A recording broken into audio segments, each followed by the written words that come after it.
অর্ণব দা, এই যে 5 জনকে গ্রেপ্তার করা হয়েছে, যার মধ্যে দুজনের মধ্যে একজন হচ্ছেন জয় সেনগুপ্ত, যার স্ত্রী স্পষ্ট বলেছেন, আপনিও হয়তো শুনেছেন, আমরা প্রতিবেদনে তুলে ধরলাম যে 1998 সাল থেকে জয় সেনগুপ্ত তিনি তৃণমূল করেন, তাকে গ্রেপ্তার করা হয়েছে এই ঘটনায়।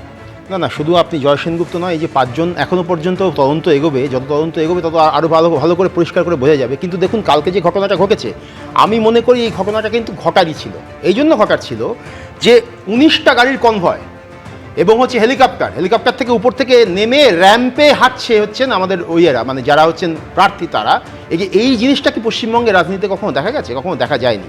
তো এইটা কেন হলো? যেটা স্বতঃস্ফূর্ত গণ অংশগ্রহণমূলক একটা অর্গানিক চেহারার যে দলটি এসেছিল 11 সালে ক্ষমতায়, সেই দলটাকে আস্তে আস্তে কর্পোরেটাইজ করার চেষ্টা করা হয়েছে এবং কর্পোরেট একটা চেহারা দেওয়ার চেষ্টা করা হয়েছে। এবং তার ফলে যেটা হয়েছে, কর্পোরেট কিন্তু সেই কর্পোরেটের নিয়ম মানেনি। জনগণের তো মানে স্বতঃস্ফূর্তভাবে এক ধরনের অংশগ্রহণ থাকে।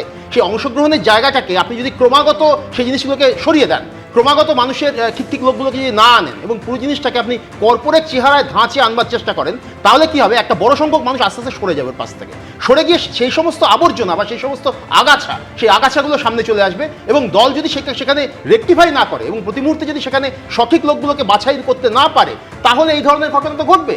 এবং এই ধরনের ঘটনার ক্ষেত্রে আপনি কালকে দেখুন, মানে অভিষেক বাবু কালকে তো বাইকে করে গিয়েছেন, মোটর বাইকে করে অনেকটা রাস্তা গিয়েছেন। আমরা এই জিনিসটা কিন্তু মমতা বন্দ্যোপাধ্যায়ের ক্ষেত্রে দেখেছিলাম, এবং সেই ক্ষেত্রে মমতা বন্দ্যোপাধ্যায় কিন্তু একেবারে গ্রামে গঞ্জে পৌঁছে যেতেন। আজকে ওনাকে দেখতে পাচ্ছি, আমরা কি গত 5 বছর ওনাকে দেখতে পেয়েছি? 5 বছর দেখতে পাইনি। এটা যদি পারতাম, তাহলে কিন্তু সত্যি সত্যি জননেতা হয়ে ওঠার মতন একটা জায়গায় উনি যেতে পারতেন। তো সেই জিনিসটা হয়নি। মমতা বন্দ্যোপাধ্যায় যে লড়াইটা করে, যে সায়ন্তন দাও বললেন মাথায় লাঠির বাড়ি মারা হয়েছিল 16ই আগস্ট 1990, তখন আমাদের বয়স কম। তো সেই সময় থেকে আরম্ভ করে যতবার আক্রান্ত হয়েছেন মমতা বন্দ্যোপাধ্যায় জননেত্রী হয়ে উঠেছেন মানুষের মধ্যে গিয়ে। শুধুমাত্র আপনি কর্পোরেট ধাঁচা উপর থেকে চাপিয়ে দেবেন, আর শুধুমাত্র একটা নির্দিষ্ট সংস্থা থেকে আপনি বলে দেবেন, ইনস্ট্রাকশন দিয়ে দেবেন। স্ক্রিপ্ট নাকি দেওয়া হতো, যে স্ক্রিপ্ট দিয়ে সে একজন নেতা তিনি সেই স্ক্রিপ্টেডভাবে কথা বলবেন। তো এটা তো হতে পারে না। পশ্চিমবাংলার যে রাজনীতি, সেই রাজনীতির কাঠামো বা তার চেহারা, তার যে ধারাবাহিকতা 80 বছরে এরকম নয়। সেইটাকে যদি আপনি ব্যত্যয় ঘটাতে চান, সেখানে যদি আপনি একটা মানে ব্যতিক্রম ঘটাতে চান, তাহলে এই ধরনের বিশৃঙ্খলা বারবার করে। কিন্তু আমি বলছি, এটা যদি হয়, উল্টো দিক থেকে এই প্রশ্ন থাকবে, যদি এটা হওয়ারই ছিল বলে অর্ণবদার মনে হয়, তাহলে বিজেপিকে একেবারে কাঠগড়ায় তোলাটা কেন? সেটা কি তাহলে পুরোপুরি রাজনৈতিক দৃষ্টিকোণ থেকে? আমার এই প্রশ্নটা এই আলোচনার মধ্যে আমি আরেকবার, হ্যাঁ সুব্রজিৎ, সেটা হচ্ছে যে ছেলেকে যে ফুটবল খেলে, যার কথা আপনারা দেখালেন, তারও আবার একই সঙ্গে বিজেপি কানেকশনও দেখানো হয়েছে। সেটাও কিন্তু তৃণমূল কংগ্রেস। আমার এইখানে প্রশ্ন থাকবে, আমি এই অংশটা ধরে আমি বিশ্বনাথদার কাছে যাব। আমি বলছি, এই ঘটনার পেছনে যদি বিজেপি তৃণমূলের অভিযোগের মতো যদি হয়েও থাকে, আপনি বলুন বিশ্বনাথ দা, এই যে 5 জনকে পুলিশ গ্রেফতার করেছে, সেটা পুলিশের নিজের করা মামলার ভিত্তিতে, মানে পুলিশ স্বতঃপ্রণোদিত মামলা করেছে, তার ভিত্তিতে এই গ্রেফতারি হয়েছে। তৃণমূল সোশ্যাল মিডিয়ায় একেবারে ঝড় তুলে দিচ্ছে এই ঘটনায় তৃণমূল বা বিজেপি কিভাবে অভিযুক্ত সেটা প্রমাণের জন্য। গত 24 ঘন্টায় একটা অভিযোগ এই ঘটনার প্রেক্ষিতে তৃণমূল কংগ্রেস কেন থানায় করলো না? প্রথমত বলবো যে পুলিশ আধিকারিকরা যে উদ্যোগ নিয়েছে সেটা খুব তারিফযোগ্য। কারণ আমরা বছরকে বছর এটা দেখে অভ্যস্ত ছিলাম যে বিরোধী দলের নেতাদেরকে মারধর করা হয়, আটকে দেওয়া হয়, কিন্তু কোনো ব্যবস্থা পুলিশ নেয় না। বরঞ্চ তৃণমূল কংগ্রেস থেকে বলা হতো জনরোষ।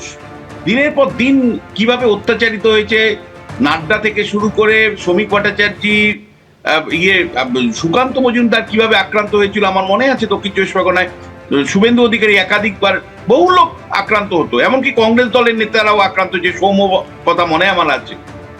ফলে সেই সময় কিন্তু বলা হতো জনরোষ, এই বলে চালিয়ে দেওয়া হতো। অন্তত নতুন সরকার অন্তত আইনের শাসন প্রতিষ্ঠা করবার জন্য যারা যুক্ত ছিল তাদেরকে ধরে। আমি শুধু আপনার সঙ্গে একটু সংযোজন করতে চাইবো বিশ্বনাথ দা, সেটা হচ্ছে যখন প্রথম দফার নির্বাচন হচ্ছে উত্তরবঙ্গের সেই বিজেপি প্রার্থীর, মনে আছে আপনার, যে মাঠ ধরে দৌড়চ্ছেন, মানে কিভাবে তার উপরেও পর্যন্ত হামলার চেষ্টা হয়েছিল, হামলার ঘটনা ইনফ্যাক্ট ঘটেছিল।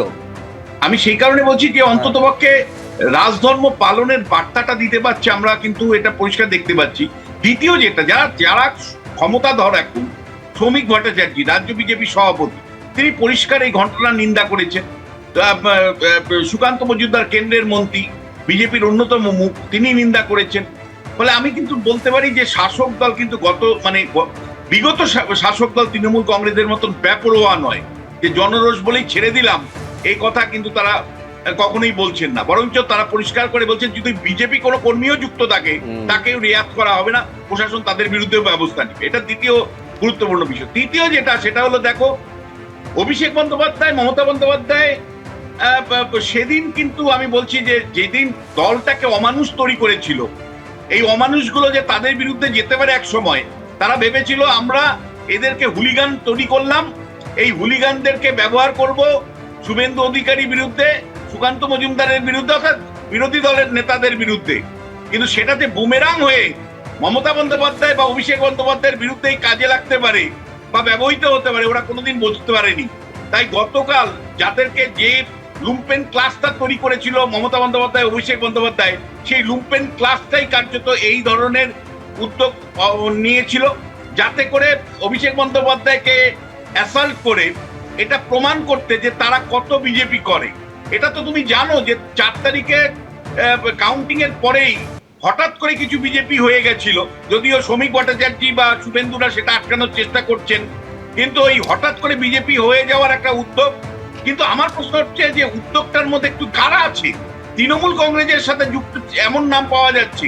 তার মানে যে লোকগুলো দিনের পর দিন পশ্চিমবাংলায় হুলিগান পলিটিক্স করেছে, তারা এখন শাসক দলের সঙ্গে সংযুক্ত, মানে শো করতে চাইছে যে দেখো আমরা অভিষেক বন্দ্যোপাধ্যায়ের বিরুদ্ধে, আমরা মমতা বন্দ্যোপাধ্যায়ের বিরুদ্ধে।